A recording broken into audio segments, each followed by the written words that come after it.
सोचिए बचपन से उम, हम जो देवताओं, अवतारों और महाकाव्यों की कहानियां सुनते आ रहे हैं, अगर वो कोई दैवी चमत्कार न होकर दुनिया का सबसे पुराना और सबसे सफल पॉलिटिकल प्रोपेगेंडा हो तो? ये तो काफी बड़ा दावा है। बिल्कुल। चलिए इसे थोड़ा विस्तार से समझते हैं। आज की इस गहन चर्चा में हम इतिहास और मिथकों को देखने के एक ऐसे ही चौंकाने वाले और नए नजरिए पर बात करने वाले हैं। हमारे पास जो आज की स्रोत सामग्री है वो है तीसरी आज़ादी नाम की एक बहुजन फिल्म की विस्तृत यूट्यूब ट्रांसक्रिप्ट। जी। और ये कोई साधारण ऐतिहासिक कहानी नहीं है। ये दरअसल जाति व्यवस्था की एक बेहद तीखी आलोचना है। सही कहा। हमारा मकसद इस फिल्म का विश्लेषण एक ऐसे दस्तावेज के रूप में करना है जो ये दिखाता है कि कैसे पारंपरिक पौराणिक कथाओं को पूरी तरह से उलटकर जो सामाजिक पदानुक्रम है, यानी जो सोशल हायरार्की है, उसे चुनौती दी जा सकती है। हाँ, और चर्चा में गहराई तक जाने से पहले एक बात बहुत स्पष्ट कर देना जरूरी है। देखिए, इस स्रोत सामग्री में काफी मजबूत सामाजिक, राजनीतिक और धार्मिक दृष्टिकोण शामिल हैं। हम्म। तो हमारा काम यहाँ किसी भी पक्ष का मतलब किसी विचार का समर्थन या विरोध करना नहीं है। हम सिर्फ इस दस्तावेज को डिकोड कर रहे हैं ताकि जो सुनने वाले हैं वो ये समझ सकें कि फिल्म के निर्माता प्राचीन सत्ता संघर्षों को किस खास चश्मे से देखते हैं। एकदम सटीक बात कही। हमारा काम सिर्फ स्रोत के तर्कों को सामने रखना है, एक निष्पक्ष तरीके से। तो फिल्म की शुरुआत होती है ऐसे दौर से जिसे हम सिंधु घाटी सभ्यता के रूप में जानते हैं। हाँ, इंडस वैली सिविलाइजेशन। स्रोत के अनुसार ये एक ऐसा समय था जब यहाँ के जो मूल निवासी थे वो एक बेहद समृद्ध, एकजुट और विकसित सभ्यता का हिस्सा थे।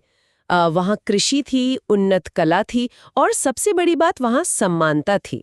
और उस शुरुआती दृश्य का महत्व समझना बहुत जरूरी है, क्योंकि फिल्म ये स्थापित करना चाहती है कि भारतीय समाज हमेशा से जातियों में नहीं बटा था।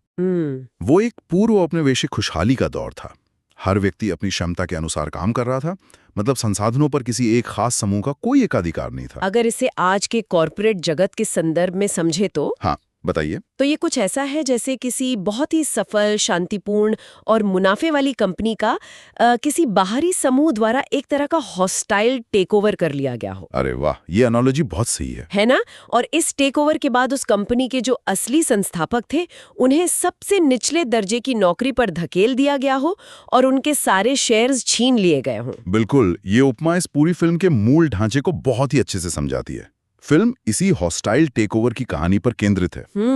तो ये टेकओवर हुआ कैसे? स्रोत के अनुसार बाहरी आर्यों के आक्रमण ने सिंधु घाटी की इस एकता और समृद्धि को पूरी तरह से नष्ट कर दिया। ये सिर्फ कोई आम युद्ध नहीं था, बल्कि फिल्म इसे एक ऐतिहासिक औपनिवेशिक आख्यान के रूप में पेश करती है। मतलब एक कॉलोनियल नैरेटिव की तरह। हाँ, एकदम। बाहर से आए समूह ने मूल निवासियों की संपत्ति पर कब्जा किया, उनकी कलाकृतियों को नष्ट किया, और जो मूल निवासी अपनी जमीन बचाने के लिए बहादुरी से लड़े, उन्हें इतिहास में असुर या राक्षस घोषित कर दिया गया।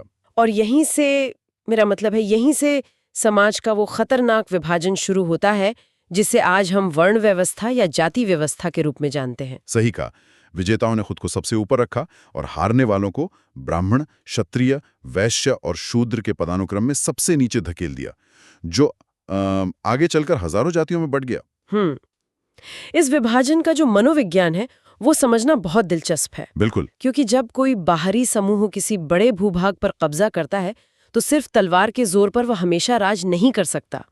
उसे अपने शासन को जायज ठहराने के लिए एक व्यवस्था बनानी पड़ती है। और फिल्म यही तर्क देती है कि ये वर्ण व्यवस्था उसी शासन को स्थायी बनाने का एक टूल थी। यहाँ से बात सच में बहुत बहुत दिलचस्प हो जाती है, क्योंकि सत्ता पर कब्जा करने के बाद उस कब्जे को बनाए रखने के लिए और लोगों की दिमाग पर राज करने के लिए आपको कहानियों की जरूरत होती है। Narrative building. हाँ, तो फिल्म ये सवाल उठाती है कि दशावतार यानी विष्णु के जो 10 अवतार हैं, उनकी कहानियों को किस तरह इस व्यवस्था को स्थापित करने के लिए एक रणनीतिक हथियार की तरह इस्तेमाल किया गया। और यही इस फिल्म का सबसे विचारोत्तेजक पहलू है।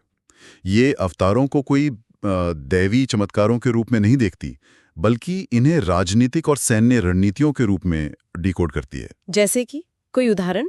उदाहरण के लिए आप मत्स्य अवतार को लें। पारंपरिक कहानी क्या कहती है? कि भगवान ने प्रलय से बचाने के लिए मछली का अवतार लिया। हाँ, हमने यही सुना है। लेकिन फिल्म की व्याख्या कहती है कि दक्षिण भारत के समुद्र किनारे द्रविड़ असुरों की एक बहुत ही प्रगतिशील और मजबूत सभ्यता थी जो आर्यों का वर्चस्व मानने को तैयार नहीं थी। अच्छा, इसलिए आर्यों ने नौसेना या समुद्री मार्ग का उपयोग करके उन पर छद्म युद्ध थोपा और उन्हें हराया। रुको मत्स्य अवतार की बात तो समझ आती है कि उन्होंने समुद्र किनारे हमला किया और बाद में उसे दैवीय रूप दे दिया। लेकिन क्या वहाँ के जो मूल राजा थे उन्होंने कोई पलटवार नहीं किया? कोई भी इतनी आसानी से अपनी सत्ता कैसे छोड़ सकता है? पलटवार बिल्कुल हुआ था, और कूर्म अवतार यानी कछुए का अवतार उसी पलटवार का नतीजा है। कछुआ, वो कैसे? स्रोत बताता है कि एक समय ऐसा आया जब अनार्य राजा पूरी तरह हावी होने लगे और आर्य युद्ध हार रहे थे। तो अपनी सत्ता को खत्म होने से बचाने के लिए उन्होंने कछुए की तरह अपने हाथ पैर समेट लिए। मतलब वो डिफेंसिव मोड में चले गए? एकदम सही। वे शांत हो गए और उन्होंने संघर्ष के बजाय सुलह का रास्ता अपनाया। उन्होंने समुद्र किनारे असुरों के साथ एक आपातकालीन समझौता किया। मतलब हारने से बचने के लिए समझौता कर लिया। हाँ। और बाद में उसे समुद्र मंथन का नाम देकर एक शानदार पीआर कैंपेन चला दिया। हाँ, ये पीआर वाली बात आपने बहुत सही पकड़ी। अरे ये तो गजब का नैरेटिव स्पिन है। आज के स्पिन डॉक्टर्स को तो इनसे ट्यूशन लेनी चाहिए। अपनी सैन्य मजबूरी को एक ऐसे चमत्कारिक मंथन में बदल दिया जहां अमृत भी खुद पी गए और सामने वाले को जहर थमा दिया। और इस नैरेटिव स्पिन की सबसे बड़ी सफलता यही है कि हारने वाले को ये एहसास ही नहीं होने दिया गया कि उसके साथ धोखा हुआ है। लेकिन सत्ता छीनने की इस पूरी प्रक्रिया में जो सबसे कुटिल रणनीति थी वो वामन अवतार के रूप में सामने आती है। वामन अवतार वाले हिस्से ने मुझे सच में सबसे ज्यादा सोचने पर मजबूर किया था। हाँ, क्योंकि वो बहुत प्रतीकात्मक है। पारंपरिक रूप से हम सुनते हैं कि भगवान विष्णु ने एक छोटे कद के ब्राह्मण का रूप लिया और जो महादानी राजा बलि थे उनसे 3 कदम जमीन मांगी और फिर अपना आकार बढ़ाकर तीनों लोग नाप लिए। और इस मिथक के पीछे का जो अर्थशास्त्र और समाजशास्त्र है ना, जो फिल्म समझाती है, वो बहुत गहरा है। फिल्म कहती है कि राजा बलि अपनी प्रजा में बहुत लोकप्रिय थे। वो एक बहुत मजबूत बहुजन राजा थे जिन्हें युद्ध के मैदान में हराना लगभग असंभव था। तो फिर क्या किया गया? इसलिए कूटनीति और छल का सहारा लिया गया। वे 3 कदम जमीन वास्तव में कोई भौतिक भूमि नहीं थी। तो वे 3 कदम क्या थे? वे एक स्वतंत्र समाज के 3 सबसे बुनियादी अधिकार थे: शिक्षा, संरक्षण यानी शस्त्र उठाने का अधिकार, और व्यवसाय। बाप रे। फिल्म के अनुसार आर्यों ने राजा बलि से ये 3 अधिकार मांग लिए। देखिए, जब आप किसी समाज से शिक्षा छीन लेते हैं तो वो मानसिक रूप से गुलाम हो जाता है। बिल्कुल। जब आप उससे हथियार छीन लेते हैं तो वो अपनी रक्षा के लिए आप पर निर्भर हो जाता है। और जब आप व्यापार छीन लेते हैं तो वो आर्थिक रूप से पंगु हो जाता है। ये तो सत्ता को पूरी तरह से अपंग बना देने की एक मास्टर क्लास है। मतलब अगर किसी समाज के पास सोचने की ताकत न हो, लड़ने की ताकत न हो और कमाने के साधन न हो तो उनके पास सिर्फ एक ही विकल्प बचता है, शारीरिक श्रम करके दूसरों की सेवा करना। और यही तो शूद्रों की परिभाषा बना दी गई।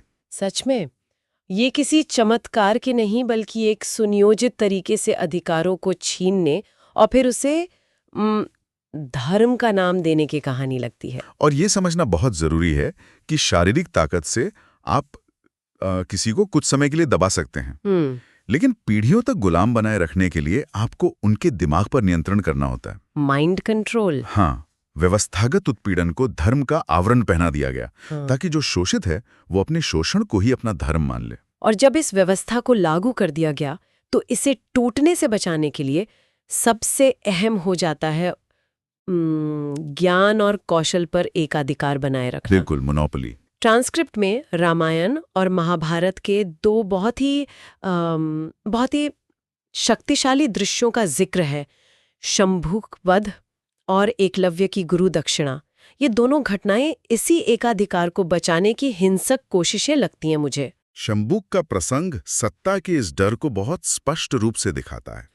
रामायण के उस प्रसंग में होता क्या है? राम राज्य में एक ब्राह्मण पुत्र की अकाल मृत्यु हो जाती है। तो जो सत्ता के सलाहकार हैं वो ये निष्कर्ष निकालते हैं कि अनर्थ इसलिए हुआ है क्योंकि राज्य में कोई शूद्र तपस्या कर रहा है। जो कि तय की गई वर्ण व्यवस्था के खिलाफ था उस समय। हाँ, फिल्म में शंभू को सिर्फ एक तपस्वी नहीं बल्कि प्रकृति के विज्ञान को समझने वाले एक दार्शनिक के रूप में दिखाया गया है। वो सवाल कर रहा है कि प्रकृति तो कोई भेदभाव नहीं करती, सूरज की रोशनी, हवा और बारिश का पानी सबके लिए समान है, तो फिर समाज में ये भेदभाव क्यों है? और ये सवाल ही तत्कालीन सत्ता के लिए सबसे बड़ा खतरा था। एक शूद्र का शिक्षित होना, प्रकृति के नियमों को समझना और समानता की बात करना, इसे धर्म का उल्लंघन माना गया।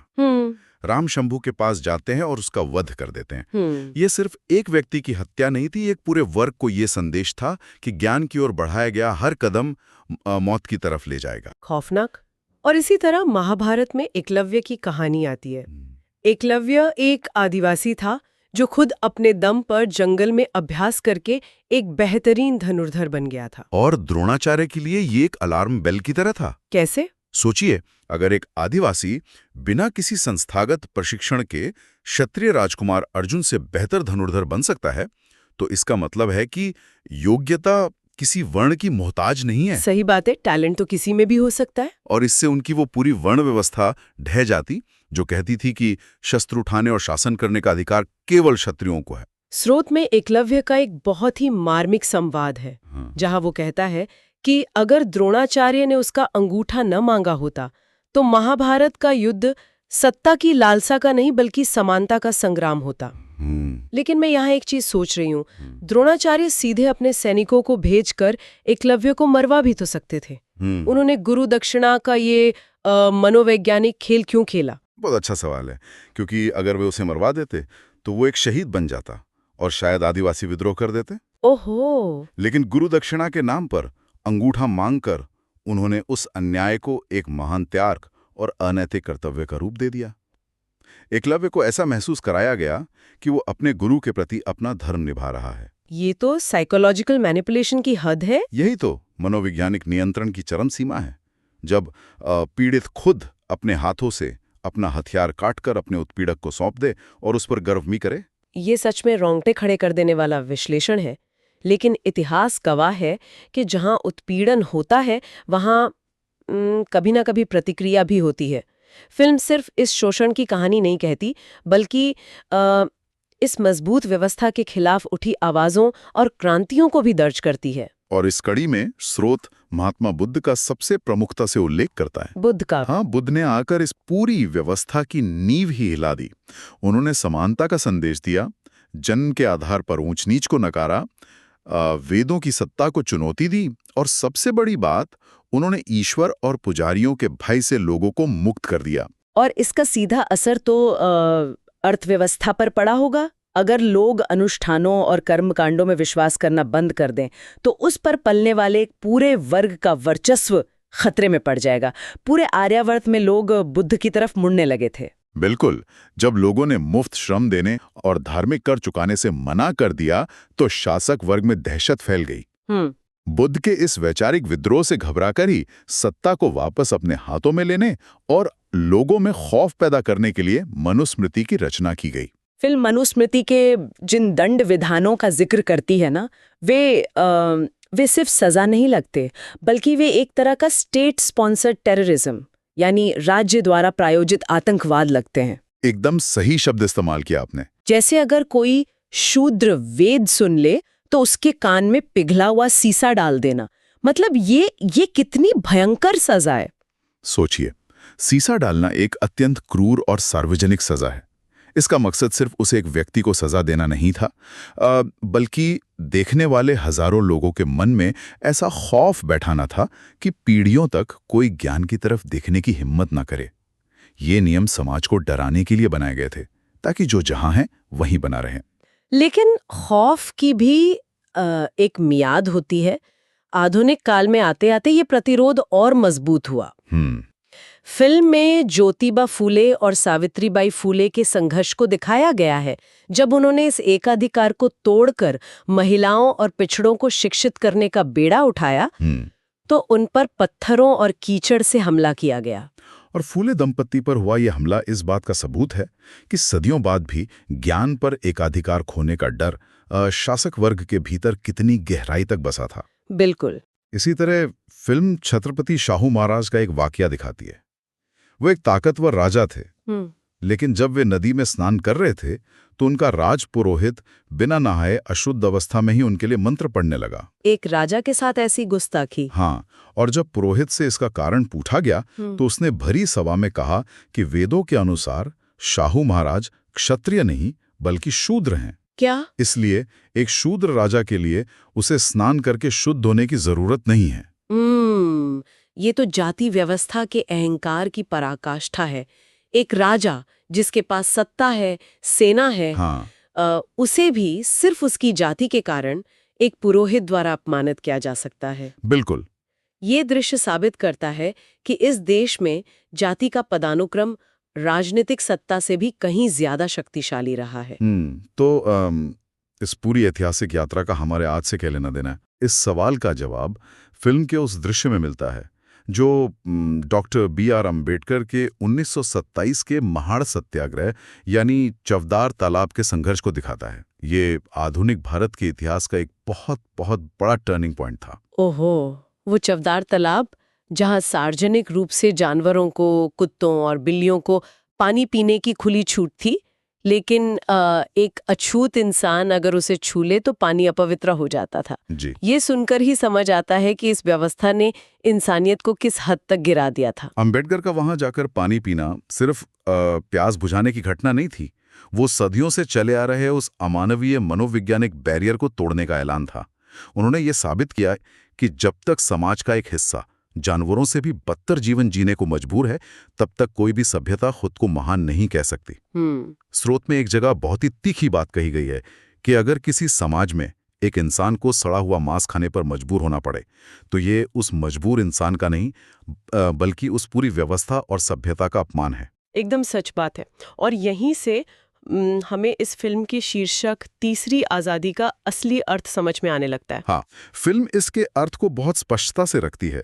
स्रोत के अनुसार भारत को पहली आज़ादी अंग्रेजों से मिली जिसने विदेशी शासन को खत्म किया। ठीक है। दूसरी आज़ादी वो थी जो भारतीय संविधान ने दी, जिसने छुआछूत को गैर कानूनी घोषित किया और कागजों पर हर नागरिक को समान अधिकार दिए। लेकिन स्रोत कहता है कि ये तीसरी आज़ादी का लक्ष्य अभी भी अधूरा है ना? बिल्कुल अधूरा है। ये आज़ादी तब मिलेगी जब भारत की बहुजन यानी वो मूल निवासी समुदाय जिन्हें सदियों तक सत्ता, शिक्षा और संसाधनों से दूर रखा गया, वे पूरी तरह से संगठित होकर राजनीतिक सत्ता हासिल करेंगे। और इस सत्ता का उद्देश्य किसी दूसरे पर शासन करना नहीं होगा, बल्कि उस जाति विहीन समाज की स्थापना करना होगा जिसकी शुरुआत सिंधु घाटी सभ्यता में थी। यही इस पूरी फिल्म का सार है। तो अगर हम अपनी इस पूरी चर्चा को समेटें जी, तो ये फिल्म सिर्फ पुराने इतिहास के पन्नों को पलटने या धर्म की आलोचना करने तक सीमित नहीं है। जी नहीं, बिल्कुल नहीं। ये प्राचीन सत्ता संघर्षों की एक ऐसी गहरी क्रिटिक है जो हमें ये दिखाती है कि कैसे एक एकजुट और समृद्ध सभ्यता को धीरे धीरे विभाजन की राजनीति और जाति व्यवस्था के दलदल में धकेल दिया गया। और हमारे उन सुनने वालों के लिए जो समाज को गहराई से समझना चाहते हैं, ये चर्चा इसलिए बहुत मायने रखती है क्योंकि आज जब भी आरक्षण, सामाजिक न्याय या मेरिट की बात होती है तो अक्सर एक तर्क दिया जाता है कि अतीत की बातों को अब क्यों खींचना। हाँ, ये तो बहुत आम तर्क है। लेकिन ये विश्लेषण हमें बताता है कि व्यवस्थागत बहिष्करण या सिस्टमैटिक मार्जिनलाइजेशन रातों रात नहीं हुआ था। इससे पीढ़ियों तक ऐतिहासिक कथाओं, धार्मिक नियमों और मनोवैज्ञानिक खौफ के जरिए समाज की नसों में इंजेक्ट किया गया था। के तरीके को नहीं समझेंगे हम आज के समाज का सही इलाज कैसे ढूंढ सकते हैं? यही इस फिल्म और हमारे आज के इस विश्लेषण का सबसे बड़ा टेक अवे है। ये हमें सवाल करना सिखाती है। जिन कहानियों को हम महान परंपरा मानकर बिना सोचे समझे स्वीकार कर लेते हैं, उनके पीछे छिपे हुए सत्ता के खेल और अर्थशास्त्र को देखना सिखाती है। तो आज के इस गहन चर्चा को हम यहीं विराम देते हैं। हमने प्राचीन काल के उस नैरेटिव स्पिन को डिकोड किया जिसने सदियों तक समाज को बांट कर रखा। लेकिन जाने से पहले मैं एक विचार छोड़कर जाना चाहती हूँ। जरूर। अगर प्राचीन काल में सत्ता पदानुक्रम और एकाधिकार को बनाए रखने के लिए मिथकों को इतनी चतुराई से गढ़ा जा सकता था, तो आज के इस डिजिटल और कॉर्पोरेट दौर में ऐसे कौन से आधुनिक मिथक या कहानियां हैं जो मीडिया, विज्ञापन या राजनीति के जरिए फैलाई जा रही हैं? ये सोचने वाली बात है। वे कौन सी नई कहानियां हैं जो आज की मौजूदा आर्थिक और सामाजिक असमानताओं को एकदम सामान्य और प्राकृतिक बनाकर हमारे सामने पेश कर रही हैं। ये एक ऐसा सवाल है जो इतिहास की किताबों से निकलकर सीधे हमारे आज की न्यूज़ फीड और कल के भविष्य से टकराता है। ठीक उस एक्सरे मशीन की तरह जो दावा तो करती है कि वो अंदर की पूरी सच्चाई दिखा रही है, लेकिन हमें ये जरूर सोचना चाहिए कि उस मशीन को बनाने वाला कौन है और वो हमें असल में क्या दिखाना चाहता है। बिल्कुल। तो सुनने वालों के लिए एक ऐसा विषय है जिस पर उन्हें खुद सोचना चाहिए। आज की इस गहन चर्चा में बस इतना ही। फिर मिलेंगे एक नए विषय और एक नए नजरिए के साथ।